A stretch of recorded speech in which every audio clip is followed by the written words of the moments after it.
వాగ్దానం చేసావయ్యా, ఎదురు చూసాం, ఇక చచ్చిపోయే వయసు వచ్చేసింది, బలం ఉడిగిపోయింది, ఇక అంతా అయిపోయింది, ఏంటి నువ్వు వాగ్దానం చేసావు నెరవేర్చలేదు, ఏమో నెరవేరుస్తాడో లేదో, ఇలాంటి మాటలు ఏమీ లేవు.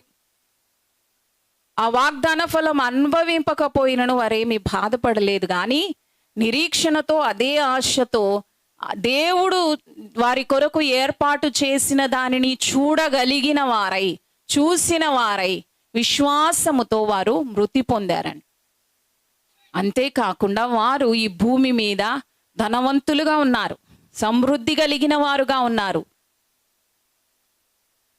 కానీ దేనిని అనుభవించకుండా, దేనిపై వారి దృష్టి లేకుండా, దేనిపై మనసు లేకుండా వారు స్పష్టముగా దేవుని మనస్సెరిగిన వారుగా, ఈ భూమి శాశ్వతం కాదు, ఈ జీవితం శాశ్వతం కాదు, మనము ఎప్పటికైనా అక్కడికి చేరవలసినమే.